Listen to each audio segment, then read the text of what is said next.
بسم اللہ الرحمن الرحیم نحمده ونصلی ونسلم علی رسوله الکریم اما بعد۔ عزیزان من، بھائیو، اللہ عز و جل کی توفیق سے اس وقت میں ایک سلسلہ چلا ہوا ہے، آپ حضرات سے باتیں ہوتی ہے، دین کی باتیں بتائی جاتی ہے۔ بہت سے سننے والے جو نفع اٹھاتے ہیں اپنی خوشی کا اظہار کرتے ہیں، اور نفع کی بات جب کہتے ہیں تو دل خوش ہوتا ہے۔ اللہ عز و جل ہم سب سے راضی ہو جائے، ہمیں توفیق دے کہ ہماری زندگی کا ایک ایک سانس، ایک ایک لمحہ حق سبحانہ و تعالیٰ کی رضا کے مطابق گزرے۔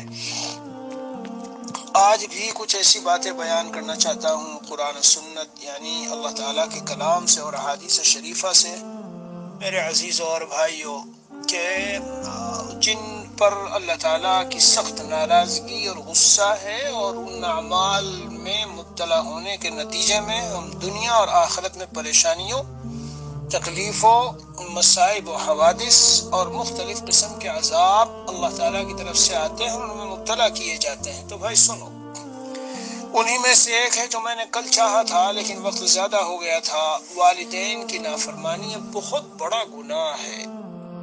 اے مسلمانوں، صرف والدین کا مقام پہچاننے کے لیے اس سے اندازہ لگا لو اور لگا لیا کرو کہ رب کریم نے اپنے پاک کلام قرآن کریم میں، قرآن عظیم الشان اللہ کے کا جو کلام ہے، اس میں دیکھو تو آپ کو ملے گا کہ جہاں جہاں اللہ فرماتے ہیں میری عبادت کرو، وہیں فرماتے ہیں وبالوالدین احسانا، وبالوالدین احسانا، وَإِذْ أَخَذْنَا مِيثَاقَ بَنِي إِسْرَائِيلَ لَا تَعْبُدُونَ إِلَّا اللَّهَ وَبِالْوَالِدَيْنِ إِحْسَانًا وَقَضَىٰ رَبُّكَ أَلَّا تَعْبُدُوا إِلَّا إِيَّاهُ وَبِالْوَالِدَيْنِ إِحْسَانًا۔ صرف اللہ کی عبادت کرو، والدین کے ساتھ حسن سلوک کرو۔ دیکھ میرے عزیزو، ہمارے دنیا میں وجود کا، موجود ہونے کا جو ظاہری ذریعہ اور سبب والدین ہے۔ آج ہمارا کیا حال ہو گیا والدین کے ساتھ؟ بھول گئے، ان کو بھول جاتے ہیں، زندگی میں بھول جاتے ہیں۔ شادی وادی ہوئی اور ادھر ادھر رہنا شروع کیے، باہر ملکوں میں چلے گئے اور سمجھتے ہیں والدین کو پیسہ بھیج دیا بس کافی ہے۔ ایسی بات نہیں ہے میرے عزیزو۔ والدین کی خدمت، والدین کا اکرام و احترام، والدین کی راحت رسا، اور ان کے 14 حقوق ہیں، ان حقوق کو پڑھو، اور انشاءاللہ مجھے کسی نے یاد بھی دوں گا 14 حقوق والدین کی زندگی میں ساتھ، مرنے کے بعد ساتھ۔ 14 حقوق ایسے نہیں کسی مولوی صوفی نے اپنے پاس سے بتا دیے، قرآن و حدیث سے نکلے ہوئے ہیں۔ تو آج میں عرض کرنا چاہتا ہوں، اے مسلمانوں، اس بات کو پلے سے گرا باندھ لو کہ ہمارے والدین ہم سے ناراض نہیں رہنے چاہیے، ان کو کسی طرح کی ایذا، کسی طرح کی تکلیف نہیں پہنچنی چاہیے۔ جی منہ بنا کے بات مت کرو، اف مت کہو، مت کہو، ایسے انداز مت بناؤ کہ جن سے جی بیوی کی تو بہت طرفداری ہو رہی ہے اور اس کی طرف بھاگے جا رہے ہیں اور والدین کی کوئی پرواہ نہ ہو۔ بہت نازک اور حساس، بہت ہی نازک اور حساس، یاد رکھنا یہ معاملہ ہے اور یہ رشتہ ہے۔ اللہ عز و جل کی ناراضگی رہتا کتنا صاف ارشاد ہے، سن رہے ہو بھائیو؟ رضا الرب فی رضا الوالد وسخط الرب فی سخط الوالد۔ والد والدہ جہاں آئے تو سمجھو تقریباً دونوں مراد ہوتے ہیں اکثر جگہوں میں، یعنی والدین کی رضامندی میں والدہ تو اور بھی زیادہ حسن سلوک کی حقدار ہوتی ہے، وہ تکلیفیں زیادہ اٹھاتی ہے، سب کچھ روایتوں میں ہے، لیکن والدین کی اللہ کے رسول صلی اللہ علیہ وسلم فرماتے ہیں اللہ کی رضا والدین کی رضا میں ہے، اور اللہ کی ناراضگی والدین کی ناراضگی میں ہے۔ میرے عزیز اور بھائیو، دین کی بنیاد پر کبھی والدین سے ناراضگی ہو تو الگ بات ہے، وہ اس میں شامل نہیں، مجھے بتانا ضروری ہے، لیکن پھر بھی اللہ قرآن پاک میں ارشاد فرماتے ہیں کہ اگر تمہارے والدین مشرک بھی ہیں، وَإِن جَاهَدَاكَ عَلَىٰ أَن تُشْرِكَ بِي مَا لَيْسَ لَكَ بِهِ عِلْمٌ فَلَا تُطِعْهُمَا لیکن وَصَاحِبْهُمَا فِي الدُّنْيَا مَعْرُوفًا، کہنا نہیں ماننا ان کا اگر وہ مشرک ہو، اسی ضمن میں اگر وہ فاسق ہو، فاجر ہو، گناہوں کا حکم دے، اللہ کی نافرمانی کا حکم دے تو ماننا نہیں ہے، لیکن صاحبهما فی الدنیا معروفا، دنیا میں تو ان کے ساتھ اچھا سلوک ہی کرنا ہے، نرمی سے بات کرنی ہے، انہیں ڈانٹنا ڈپٹنا نہیں ہے، انہیں گالیاں نہیں دینا، ان کے ساتھ بدتمیزی سے پیش نہیں آنا، ان کو ایذا اور تکلیف پہنچانے والے سلوک نہیں کرنا ان کے ساتھ۔ آج ہمارے معاشرے میں یہ گناہ بہت زیادہ پایا جا رہا ہے۔ میرے عزیزوں، اس گناہ کا نتیجہ قیامت کے دن بہت سنگین حالات کا سامنا ہوگا۔ یہاں تک روایت میں آیا ہے کہ حرم اللہ تبارک و تعالی علیہم الجنہ، 3 شخصوں پر اللہ نے جنت کو حرام کیا، ان میں سے ایک العاق، جو اپنے والدین کا نافرمان ہو۔ لا ينظر اللہ الیہ یوم القیامہ، جی ہاں، والدین کے نافرمان کے بارے میں ایک روایت میں حضور اقدس صلی اللہ علیہ وسلم کا یہ فرمان بھی آیا ہے، اللہ عز و جل قیامت کے دن نظر رحمت سے ایسے شخص کی طرف نہیں دیکھیں گے، نظر رحمت سے نہیں دیکھیں گے ایسے شخص کی طرف۔ اور اس سے سخت وعید کیا ہوگی؟ نافرمان ہے، والدین سے بول چال بند کیے ہوئے ہے، بات چیت چھوڑ رکھی ہے، گھر جانا بند کیے ہوئے ہے، تبلیغ میں پھر رہا ہے، چلے لگا رہا ہے، بزرگوں کے پاس جا رہا ہے اور بڑی دین کی باتیں کرتا ہے۔ ارے لا يقبل اللہ عز و جل صرفا ولا عدلا، انہی لوگوں میں جن کی اللہ تعالیٰ نماز، نفل و نماز اور فرض نماز قبول نہیں کرتا، والدین کا نافرمان ہے، والدین کا خلاصہ۔ زیادہ تفصیل تو بہت ہے، لیکن زیادہ تفصیل میں نہیں جانا۔ میرے عزیز اور بھائیوں، والدین کی نافرمانی، ان کو ایذا پہنچانا، ان کو تکلیفیں دینا، بول چال چھوڑ دی، ان سے نفرت عداوت، یہ ساری چیزیں یعنی اللہ تعالیٰ کی بارگاہ میں انتہائی ناپسند، انتہائی ناپسند۔ جی ہاں، ملعون من عق والدیہ، اللہ کے نبی صلی اللہ علیہ وسلم کے مبارک کلمات ہیں یہ، ملعون من عق والدیہ، وہ شخص ملعون ہے، اللہ کی رحمت سے دور ہے۔ کون؟ جو اپنے والدین کی نافرمانی کرتا ہے۔ اللہ کی رحمت سے دور ہو کہ تم دنیا کی خوشیاں دیکھنا چاہتے ہو؟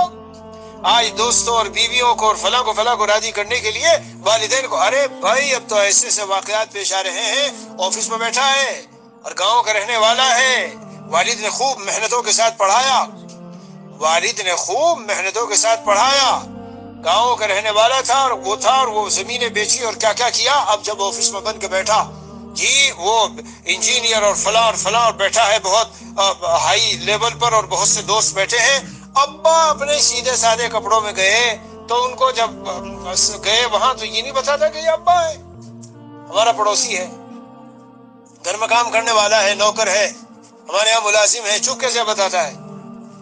ڈوب کے مر جانا چاہیے، ڈوب کے۔ ایسے واقعات ہیں، یہ نہ سمجھنا کہ میں ایسے کہہ رہا ہوں، ایسے واقعات موجود ہیں۔ یہ میرے عزیزوں بھائیوں، غور کرو ان باتوں پر۔ شوہر بیوی میں لڑائی ہے، بیوی کے والدین کو برا بھلا مت کہو، عیب اور خرابیاں نہ نکالو، ورنہ وہ تمہارے والدین میں نکالے گی، ان کو برا بھلا کہے گی، ان کو گالیاں دے گی۔ حدیث پاک میں آیا ہے، نبی اکرم صلی اللہ علیہ وسلم نے اس کے متعلق فرمایا کہ یہ بدترین عمل ہے کہ کیا؟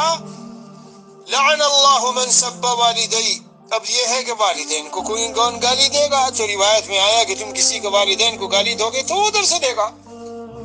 ہوتا ہے شوہر بیوی میں رات دن بہت خراب، اول تو یہ بات ہی بہت خراب ہے، شوہر بیوی میں اونچ نیچ ہوتی رہتی ہے، کرتے رہو بات، لیکن جیسے ہی تم نے کہنا شروع کیا تیری ماں ایسی، تیرا باپ ایسا، انہوں نے یوں کر دیا، انتہائی تکلیف کی بات ہے، یاد رکھنا کبھی مت کرو ایسا۔ خود اہلیہ کے ساتھ صحیح سلوک یہ جنت میں لے جانے والا، اور برا سلوک خطرناک معاملہ پیش آئے گا۔ بہرحال یہ سب مضامین وہ بیان کیے جا رہے ہیں، اور میرے پاس ایسے واقعات کی تو لمبی ایک فہرست ہے۔ ہمارے مفتی استاذ تھے جو بنوری ٹاؤن میں اس وقت ترمذی شریف پڑھاتے ہیں، مفتی عبدالرؤوف صاحب، غزنی کے افغانستان کے دیوبند میں تھے، وہ پڑھا رہے تو انہوں نے بتایا کہ جب وہ وہاں سے گئے، ایک مرتبہ حضرت کے وطن سے انڈیا گئے دیوبند، تو بتایا کہ ابھی ایک واقعہ پیش آیا، زمین نے پکڑ لیا ایک آدمی کو، نیچے دھستا جا رہا ہے، جتنا کھودتے ہیں نیچے دھستا ہے، جتنا کھودتے ہیں نیچے دھستا ہے کہ اس میں سے چھڑا لیں۔ بالآخر علماء اور مقامی اس کے پاس جو وہاں دروغہ وغیرہ اور انسپیکٹر اور پولیس کے وہ تھے، S P D S P, وہ پہنچے کہ کیا ہے، تو پتہ چلا کہ اس کے والدین، دیکھو علماء وہاں تھے، انہوں نے کہا ان کے والدین کا پتہ لگاؤ کہاں ہیں، لگ رہا ہے والدین کی، والدہ والد کی کسی کی بددعا لگی ہوئی ہے اس کو ان کے دل کو تکلیفیں پہنچائی ہوں گی۔ بالآخر پتہ چلا تو وہی تھا۔ اور میرے بھائیوں، اگر واقعات سنانے لگ جاؤں تو ایسے واقعہ، وہ ایک عصر کے بعد وہ شراب پیتا تھا، اماں یہ کیا کرتے ہو بیٹا، مت کیا کرو عصر کے بعد۔ واقعات میں موجود ہے جی، جب وہ کہتا تھا کیا گدھے کی طرح سے بولتی ہے، اس طرح اپنی والدہ کو کہتا تھا۔ بالآخر جب مر گیا، مرنے کے بعد روزانہ صدار ہوتا، گدھے کی طرح اس کا چہرہ، اور گدھے کی طرح بھوں بھوں کر کے 3 مرتبہ پھر قبر میں چلا جاتا۔ اور اللہ کا جو عذاب وہاں ہو رہا ہوگا اس کی تو حد ہی کیا ہے۔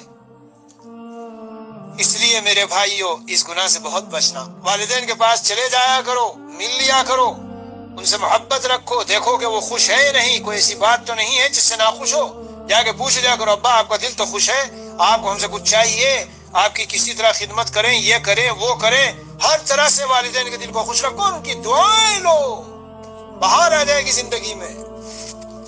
بہرحال اس عمل سے بچو میرے بھائیو۔ کتنا واضح ارشاد ہے، سخط الرب فی سخط الوالد۔ والدین کو ناراض کرو گے، اللہ کی ناراضگی ہوگی۔ جی ہاں، ایک صحابی رسول صلی اللہ علیہ وسلم نے جب سوال کیا تھا، اللہ کے رسول والدین کا ہمارے اوپر حق ہے، فرمایا وہ تیری جنت بھی ہے اور جہنم بھی ہے، خوش کر لو، جی ان کا دل کو خوش کرو، خدمت کرو، جنت میں چلے جاؤ، ناراض کرو، تکلیفیں پہنچاؤ، بدتمیزی سے پیش آؤ، وغیرہ وغیرہ تو جہنم۔ سرور عالم صلی اللہ علیہ وسلم نے وہ رمضان سے پہلے اور رمضان کے موقع پہ اکثر خطبہ اور مقررین اس حدیث کو سناتے ہیں۔ رمضان آئے اور بخشش نہ کرا سکے، والدین میں سے کسی ایک کو بوڑھا پائے اور بخشش نہ کرا سکے، میرا نام لیا جائے، درود نہ پڑے، تو سب کے اوپر آیا تھا کہ ہلاکت ہو، ہلاکت ہو۔ نبی اکرم صلی اللہ علیہ وسلم نے آمین آمین فرمایا۔ میرے عزیز اور بھائیو، اس لیے اس کا خاص خیال رکھیے۔ یہ ایک چیز ہے جو میں عرض کرنا چاہتا تھا کہ جب جاؤ یہاں سے، جی، اور جانا کب ہے اس کا تو پتہ نہیں۔ ہر وقت والدین کے دل کو، اگر آپ باہر رہتے ہیں، انٹرنیشنل کسی ملک میں ڈالروں میں ریالوں میں کھیل رہے ہیں، اور والدین کہتے ہیں بھائی ہمارا جی نہیں چاہتا کہ تم جاؤ، یا تو والدین کے دل کو خوش کرو اور پھر وہاں پہنچو، اور اگر اخیر تک والدین خوش نہ ہو تو کہہ دو صاحب ابا اماں اگر آپ خوش نہیں ہیں، 1000 بھاڑ میں جاوے میری نوکری اور ساری چیزیں، ہاں میں تو بس بقدر ضرورت روزی پر قناعت کروں گا، اور صبح شام آپ کو دیکھوں گا، حج کا ثواب، مقبول حج کا آپ کی خدمت کروں گا، یہی میری دنیا کی سعادتوں کا ہے اور یہی میری آخرت کی سعادتوں کا۔ یاد رکھنا میرے بھائی، یہ ہو کے رہتا ہے قرآن و حدیث کی جو باتیں ہیں۔ بہرحال یہ چیز تھی، میں نے کہا عرض کر دوں، اس لیے اس کو غور کر کے رکھو میرے عزیز اور بھائیوں۔ آؤ ایک چیز اور عرض کر دیتا ہوں۔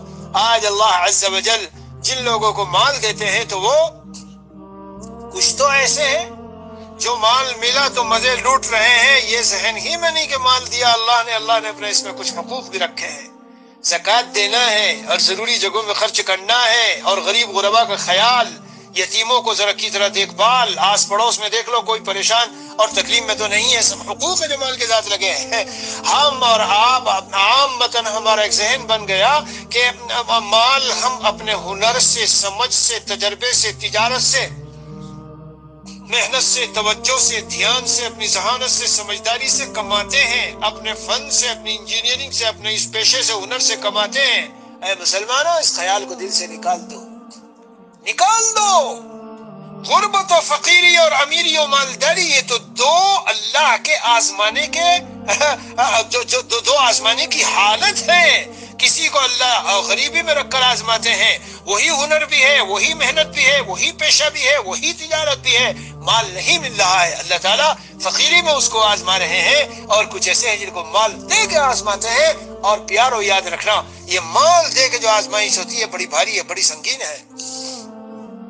ہاں، اس میں آدمی آپے سے باہر ہو جاتا ہے، غریبوں کو بھول جاتا ہے، خود اپنی غربت کی حالت کو بھول جاتا ہے، اپنے ان دوستوں کو جو غریب فقیر تھے اور بچپن میں ساتھ کھیلتے تھے ان کو بھول جاتا ہے ذرا سے مال کی وجہ سے۔ اے مسلمانوں اور میرے بھائیوں، یاد رکھنا، ہاں اگر مال آیا اور اس کی صحیح طرح اس کے حقوق ادا نہیں کیے، سب سے پہلا اور فرض درجے کا حق جو ہے وہ زکوٰۃ کا نکالنا ہے، اور فرض ہی درجے کا حق ہے اگر والدین مثال کے طور پر تکلیف میں ہیں اور فقر و فاقے میں ہیں، ان کی دیکھ بھال، اور ایسے مواقع پر جو ضرورت کے مواقع خرچ کرنا، ہاں وہ بھی ضروری اور واجبات میں آتا ہے، لیکن بہرحال زکوٰۃ تو پہلے درجے کی فرض ہے۔ 40 لاکھ اگر اللہ نے دیے اور 40 کروڑ دیے اور 40 ملین، تو 1 ملین نکالتے ہوئے کیوں زور پڑتا؟ اتنے نکالوں؟ ارے ظالم، یہ تو دیکھ لے جتنے باقی بچ رہے ہیں وہ بھی تو تجھے اللہ نے دیے، ماں کے پیٹ سے کیا آیا تھا تیرے پاس؟ کیا لایا تھا تم کے پیٹ سے جب آیا؟ لیکن یہ سمجھتا ہے کہ 1 ملین تو یار بہت ہے، میرے بھائی موت کا پتہ نہیں ہے کب آ جائے۔ حضرت ابن عباس رضی اللہ عنہما نے اس آیت کے متعلق یہی فرمایا کہ یہ آیت انہی کے متعلق ہے۔ کون سی؟